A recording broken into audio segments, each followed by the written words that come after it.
तो hello guys, कैसे हो आप लोग। और आज हम लोग करने वाला है एक बहुत खतरनाक एक्सपेरिमेंट, जिसमें हमने आगे रख दिए हैं 3 हाउस। रेल की पटरी में आगे 3 हाउस है, और अब हम रेल को ऑन कर डालेंगे तो फिर आपको दिखने को मिलेगा एक बहुत बड़ा धमाका। तो वीडियो में आगे बढ़ने से पहले वीडियो को लाइक एंड सब्सक्राइब करो। तो चलिए अब हम शुरू करते हैं वीडियो को।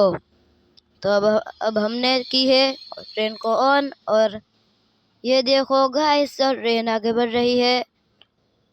और ये देखो ट्रेन अपने अंदाज में आगे बढ़ रही है, और आगे है हमने रख दिए हैं 3 हाउस। तो क्या होगा वो तो हमें भी अभी नहीं पता है। और ये अबे यार गाइस, ट्रेन तो घर के अंदर चली गई है। अबे यार, ये कैसे हो चुका है। मैंने तो ये पहली बार ऐसा देखा कि ट्रेन घर के अंदर से निकल गई और घर को खरोच भी नहीं आई। ये देखो गाइस, कितने अच्छे से ट्रेन अंदर से स्मूथली निकल रही है। तो गाइस, अगर वीडियो अच्छी लगी हो तो लाइक करना एंड सब्सक्राइब करना। ओके।